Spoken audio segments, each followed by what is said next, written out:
Hi guys, how you doing again? Welcome to What's My Name by Terry LaQueen Battle. I'm here from upstate New York and at the Onondaga Community College, and as well as here in upstate New York. So shout out to Onondaga Community College for letting me use their services here today, this afternoon, as well as to the Salvation Army Women's Shelter, the Syracuse City Rescue Mission, the City of Syracuse, New York, the Onondaga County the Onondaga County Genealogy Society, as well as the Research Department, therefore at the Onondaga Public Library. So again, thank you all for your participation. I thank you for that one person I have today. So I'm going to go ahead and okay, live chat. Oh well, we'll live chat next time. So I'm just going to briefly go over what I went through yesterday and just talk about like a little tummy. So pretty much what I really wanted to talk about today is just a follow-up from yesterday, as well as a lot of issues that I've been going through here in 2020, the beginning of this year. So today I do have up here, today is, the date of today is January 7th, 2020.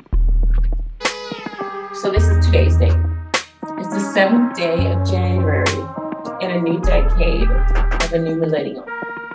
The 7th day of January in a new decade, 2000, new decade 20, the 20th, second decade, the second decade of a new millennium, 2000. So pretty much what I really wanted to go ahead and talk over is a lot of issues that I've been going through here in Syracuse, especially here in upstate New York. So I wanted to go ahead and thank you guys all for my about almost 50 views yesterday for my live stream on Monday about the royal family and some issues with the public and a little bit about finding where I am. And pretty much the main thing that I talked about yesterday was pretty much about control. And so when you're kind of struggling through any kind of situation that you're going through, you always want to know who has control over the situation. So do you have control? Excuse me. So do you have control? I'm going to give you the viewer control. I have one person. So I'm going to give you control right now. So you have control. I'm going to give you control over this presentation, over this video. Or do I have control? Okay. So do you have control as the viewer? Or do I have control? And so pretty much there's a lot of issues I've been going through with, and I'm going to go ahead and just briefly introduce myself and do a little shout out to my military family and friends. Again, my name is LaQueen. My name is Terry LaQueen Battle. I am a certified medical assistant. I am a certified medical assistant phlebotomist from the National Certification of Testing Services. It's a CT. I have 3 degrees, one in medical assisting in 2012. I have a second degree in Associates in Arts in Liberal Arts and Spanish and Humanities. And I have a third degree, a Bachelor's of Arts in Spanish and Humanities. So hablo español, lo habla 3, 4 y 5 idiomas, pero me gusta la lengua del mundo. So that's what I like. I love the languages of the world. I love, me encanta las culturas, and I love people. Me gusta la gente, everything, customs and everything about people. So what I've been learning, especially dealing with everything that I've been going through, I travel to pretty much over 20, 30 cities. I traveled to over 20, 30 different cities last year. And what this pretty much told me is people can say, oh, you can't do that. Oh, you're poor, or you're a woman, or you're a single woman. Oh, you don't have a man. You can't do that. You can't do that. But you know what? I proved them wrong. I not only proved them wrong, but I proved myself wrong. I proved myself wrong by not giving up. Not giving up. And I'm still single, and I'm not ready to settle down because I'm not ready to settle down. Number one is because I got bills. I got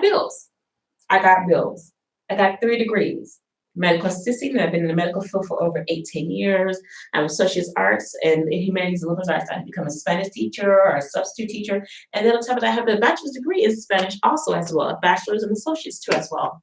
And I grew up around Mexican and Puerto Rican friends all my life, always from Mexico, I was in Puerto Rico. Had so many instructors that were Cubanos and Puerto Ricans and Mexicans all my life. So the Latino culture is nothing new to me at all. I really don't need a DNS to prove that I'm Latino. I don't need it because it's my culture, it's my life.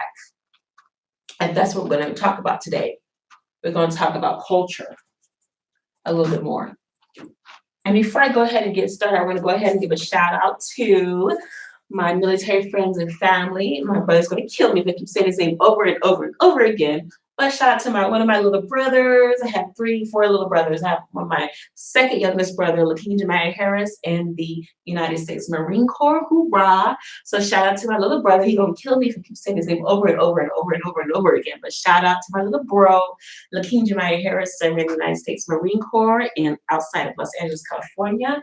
Also to my friend Charleston Burke from Fort Worth, Texas, who's also currently or has served in the United States Marine Corps. So hoorah! Shout out to my Marine Corps guys. Also to my Army people back in Sigalo, Texas. Thank you for letting me serve you guys. I do have a little bit of my Army experience. 94 General Combat Medical Hospital. Hey, shout out to you guys. Hoorah. And also to my aunt and cousin, Darlene Mercer, who served in the United States Army. My grandpapa, who also served in the United States Army.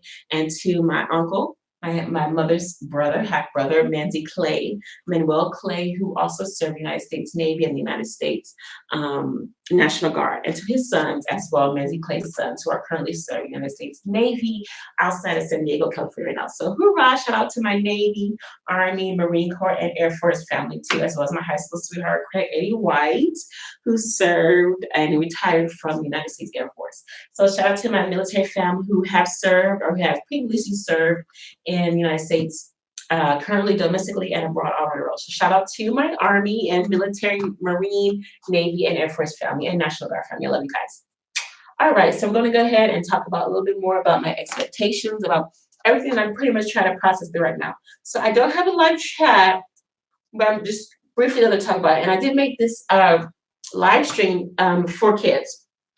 So it is available for kids. So anybody who, so this is pretty much available for kids. So you guys out there who are pretty much experiencing some of the same issues that I'm going through, you can also identify as well being a teenager and also pretty much going through some of the same situations that I'm going through as an older person. You as a teen can go through the same thing that I'm going through as well. So pretty much I have here a couple of things that you really can't see them really well, but I'm going to go ahead and briefly go over them right here. Okay. All right, so we're going to talk about culture as well. And then also we're going to talk about something very, very specific. It's called rape culture.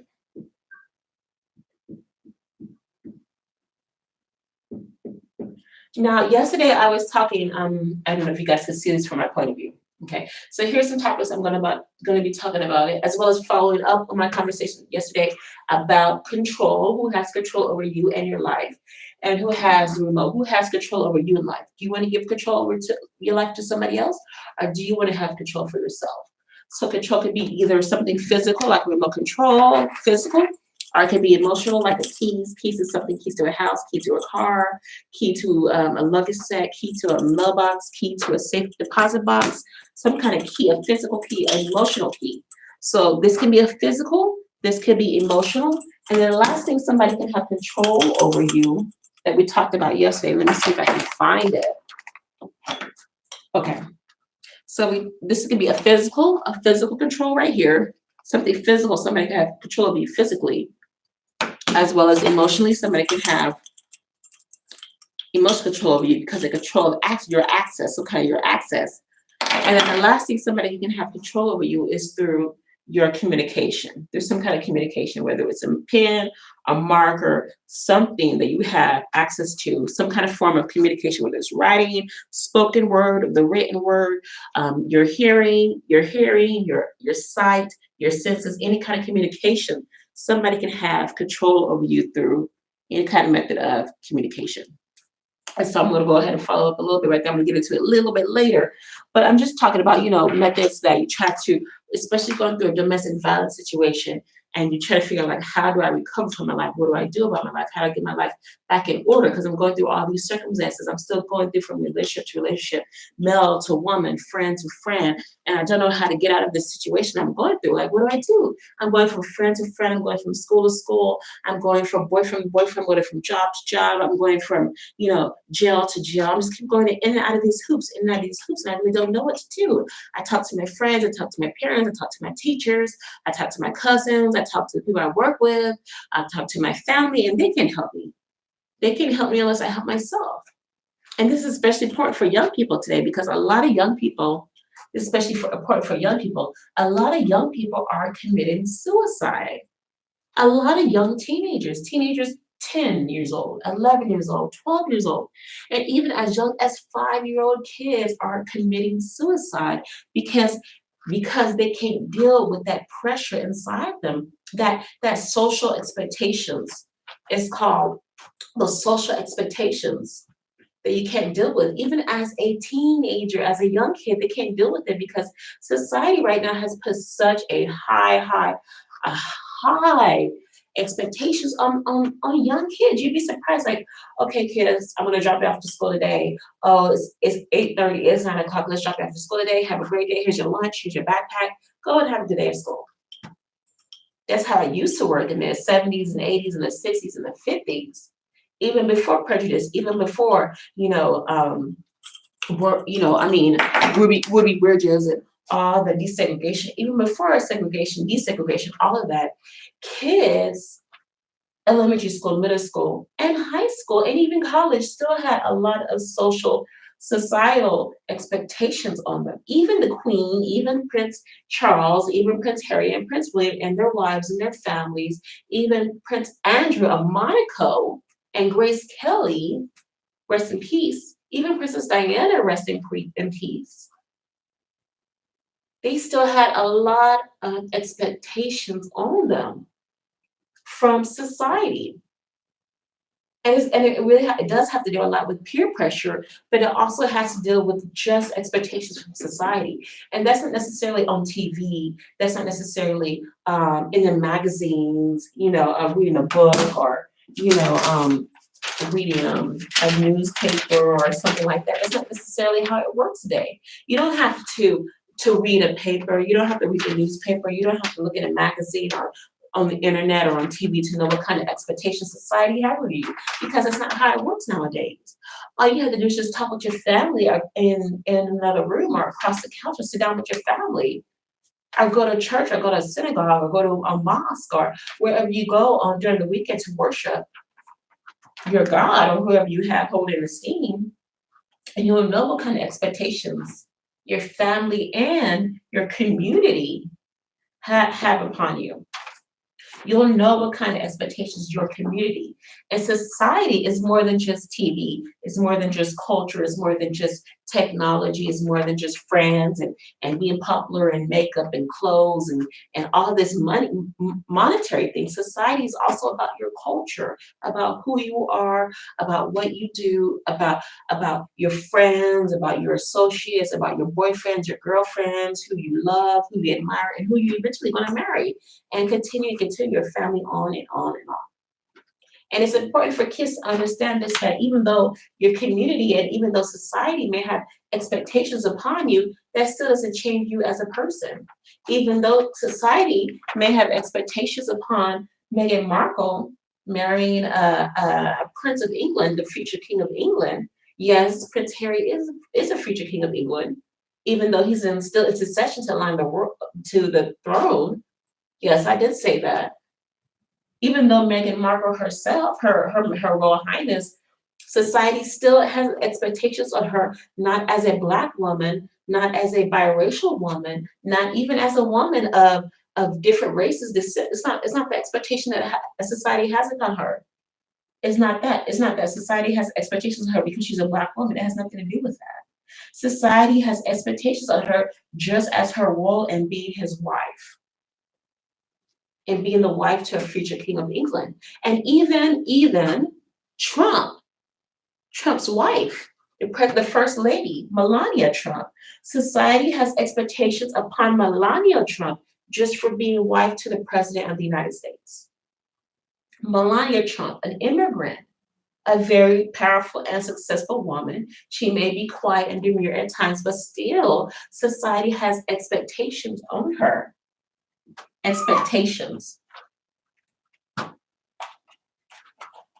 Society still has expectations even on Melania Trump. Melania Trump being the wife of President of the United States. She may be his second, third, or fourth wife, but she's still his wife. And even Michelle Obama being first lady to one of the first official Black presidents of the United States, Barack Hussein Obama, still, even though she's out of office, her position still out of office, society still has expectations on her to continue to keep going on, keep on the legacy of change, keep on the legacy of going forward, continue the legacy of President Obama. And he's still President Obama whether he's in office or he's out of office.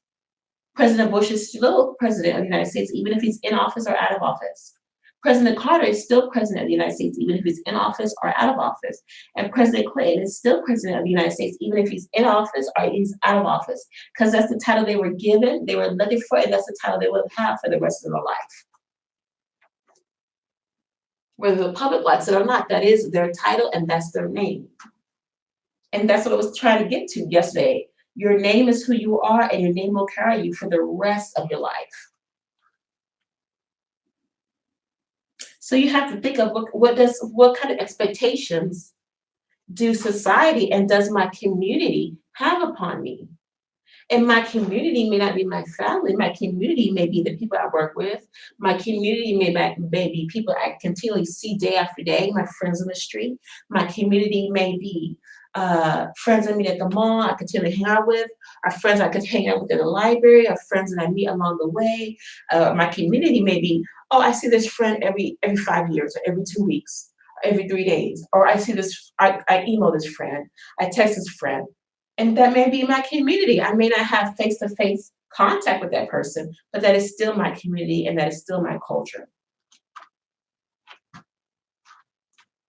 So you have to understand what kind of expectations does my community and does my culture and my society have upon me? Whoever I am, rich or poor, political or royal, wherever I am in the world. And yes, there are Black royals all around the world. And Meghan Markle is not the first Black woman to marry a royal prince. Meghan Markle is not the first Black woman. There are plenty of full-blooded, 100% royal, 100% Black women. They're French, they're African, they're from the Caribbean. They're all around the world that have married men in high status, men that have been royals. Just Google them, Google Black women royals. Even Cleopatra, she was a Black woman. And even though Hollywood tries to make Cleopatra as a white woman, Cleopatra was a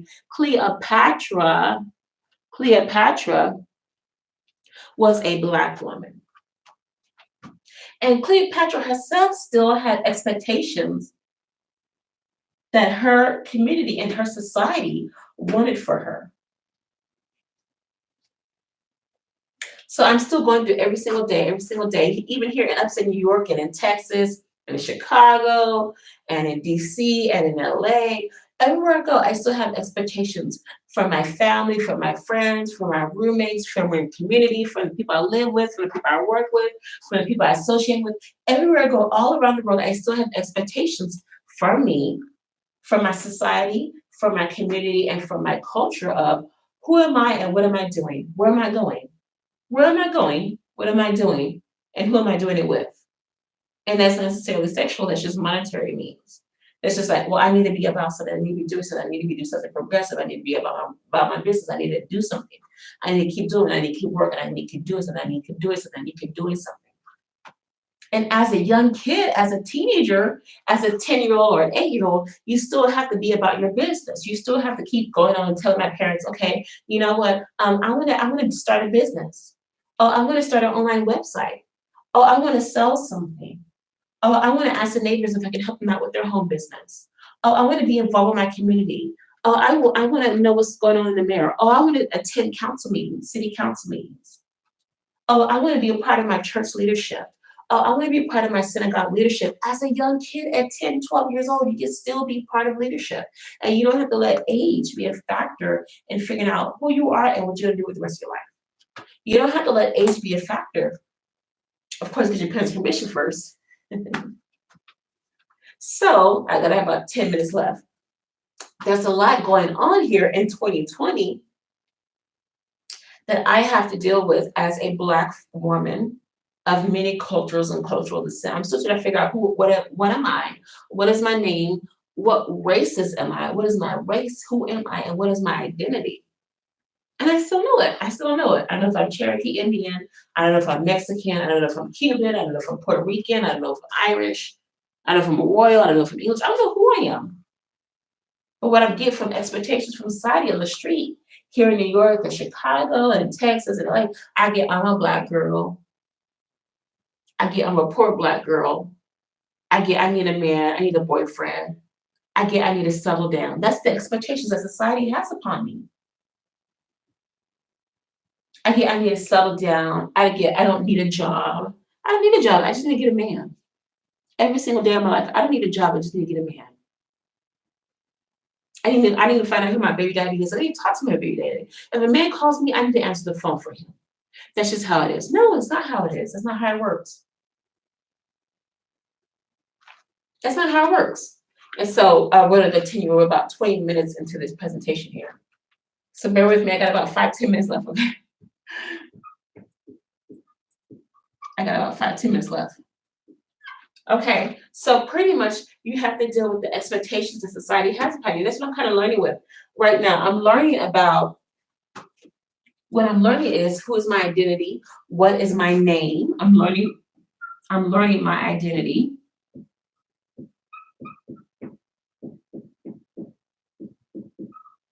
I'm learning my identity. I'm learning my name.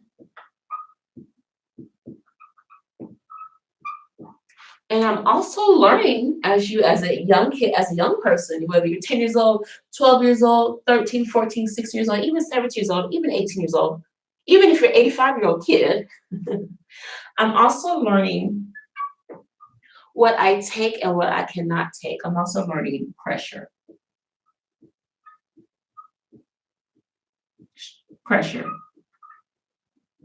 And how to handle stress. How to handle stress.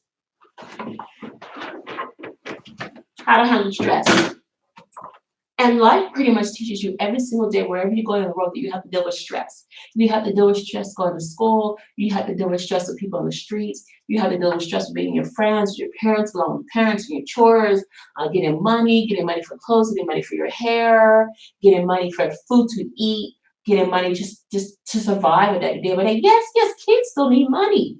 Parents have money, but kids still need money because that's how society works.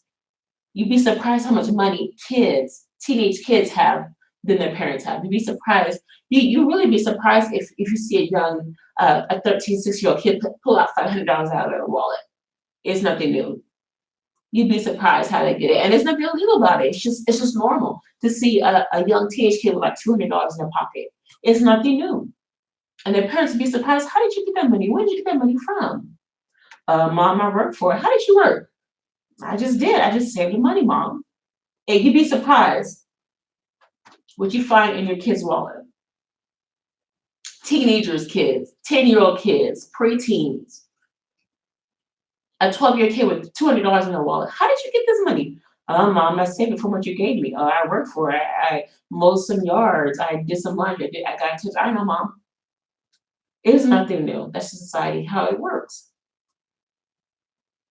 And so what I'm going through this year, especially dealing with, the world people and dealing with issues here domestically in the United States, dealing with electing a new United States president, dealing with my family, dealing with my son and issues. I'm learning that wherever I am in the world, I've gotten this all my life, especially from a famous pastor, a famous bishop who's pretty much said it time and time ago. Every single time you go to the Potter's house, that Bishop T.D. Jakes says, this is old school Bishop T.D. Jakes. It's not new school Bishop T.D. Jakes. This is old school Bishop T.D. Jakes from the 90s. And this is also Pastor Reddy Howard Brown from Tampa, Florida. And they say this too. I'm sure you guys already know what it is. Wherever you go, there you are. Wherever you go, there you are. And especially Pastor Rodney Harbon, he says it, and Bishop says that. Bishop T.D. Jakes says that all the time. Wherever you go, there you are. So don't be surprised if you go to another city, if you go to another country, if you go around all the different parts of the world, people still know that you are the same old you. And nothing has changed. Don't be surprised. Oh, she's the same old, nothing has changed. Oh, she speaks a different language. Oh, nothing has changed. Oh, she's married now. Oh, nothing has changed. Oh, she got a new job. She's a millionaire. Oh, nothing has changed. Oh, she got longer hair. She got jewelry. She got makeup. She got money in her bank account. She got a new job. She got kids. Nothing has changed. My breath, the breath that comes out of me that breathes, my senses, everything that comes out of me that breathes, nothing has changed. Nothing has changed. She's still the same old. He's still the same old. They're still the same old. Nothing has changed. They just moved. And that's what Bishop T.D. Jakes says all the time, especially during the 90s in South Dallas at the Potter's House on Keys Boulevard. The old Potter's House with the green carpet. There was no balcony. There was no balcony at the old Potter's House. This Potter's House from the 90s. The green carpet, the choir filling up the whole sanctuary, and the whole church was filled, overflow. And Bishop T.D. Jakes always sweating his brow, dark black skin. Now he's lighting up a bit, but he had that black skin and those big old glasses. And Bishop T.D. Jakes said, wherever you go, there you are. Hey kids, might as well get used to that. Even though you're what you learned during your young adult years, during your teenage years, is what you eventually become as an adult. So whatever you do now as a teenage kid, it will carry you through for the rest of your life. And like I said, even though Meghan Markle and Grace Kelly and Wallace Simpson, all these beautiful women actresses and famous celebrities, even though they may have married these royal princesses and men from England, and they have moved from the United States and traveled to England. Here's Wales. Here's a map of Wales. Wales, England. And even though Meghan Markle may have traveled all the way from LA and Canada and came to England, she's still the same old person. And Grace Kelly was the same old person. They just got a little bit more money and they look a little bit prettier and have different mannerisms. Nothing changes you. It's just a title. And you just have a little bit more expectations that society has upon you. You're still the same person. Your identity may be a little bit different. Your name may be different, but the pressure is still the same wherever you go. It doesn't matter if you have a royal title or not. It's still the same pressure because society has expectations upon you, and you still have to fulfill those expectations, whether it's royalty, whether it's getting along with the media, getting along with your friends, having kids, trying to pass along the world line, or even if it's just trying to find a job, trying to find a next acting gig, trying to figure out what's going on with the press, trying to be involved with the press, trying to get a new acting job, trying to get some magazine covers, some exposure. There's still expectations that society and your community have upon you. But regardless of those expectations and wherever you are in the world, here's a map of England, wherever you are, I'm Alice of the world. Wherever you are, I got about 5 years left. Wherever you are in the world,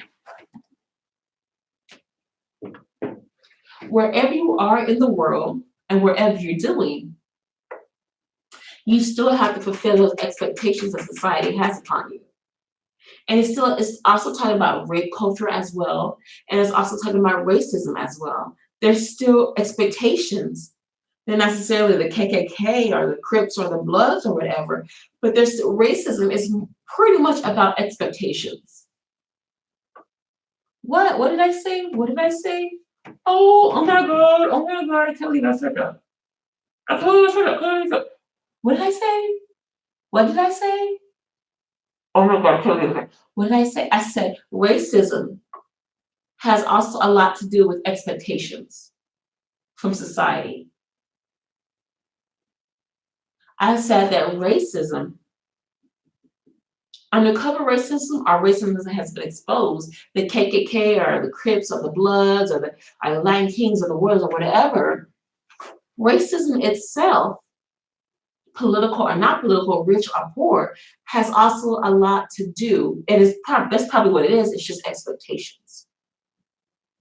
Whether you fulfill its expectations or whether you make your own expectations that society has upon you. And also about rape culture. It's the expectations that society has upon you as well. And so I'm about to close up here in about 5-10 minutes. I got about 5 minutes left at the library today.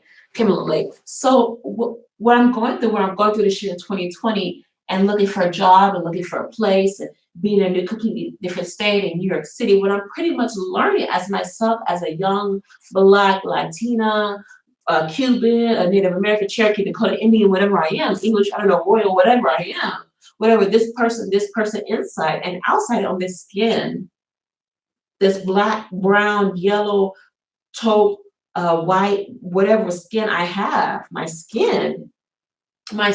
body, whatever it is, I have to learn what the expectations that society and my community have upon me. And that also has to do a lot with racism. And racism is not really primarily focused in America. Racism is all around the world. And in India, what do they call racism? They call it class status, class culture. And in India, in the country of India, it's called your caste, your caste. And so you either follow the expectations of your caste, or else you're eliminated. You're kicked out from your caste, from your family, and from your community, and from your society. And even the country of India, over 1 billion people in the country of India, society is also your caste, and you either stay in your caste or you leave. And that's just in the country of India. Now imagine the continent of Africa. Imagine the continent of Europe. Imagine the continent of Russia. You still have to deal with the expectations that society has upon you.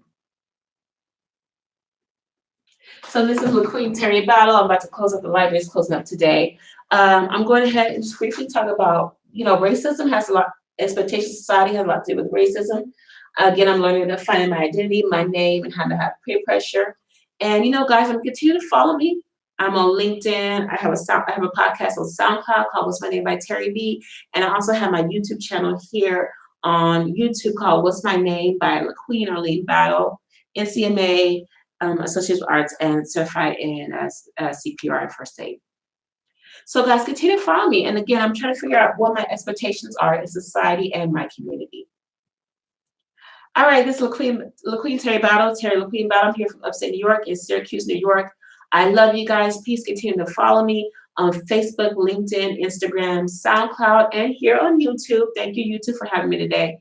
I love you guys. Please continue to keep me in your thoughts and prayers as we make a lot of transition, trans goals, and find a permanent place, a home here in upstate New York. I love you guys. Please be with me. Peace be upon you.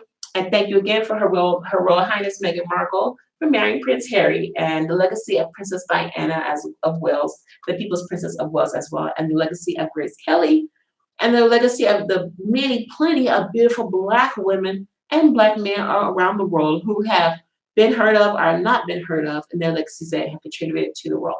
And also to my military family, my boo-boo brother, who probably hates it when I call his name, LaQueen Jemiah Harris. All right, I love you guys. Peace and love. This is Terry LaQueen Battle from upstate New York. Peace and love. Love you guys. Peace. Much love. Bye. Aloha. Shout out to President Obama. Aloha. Peace.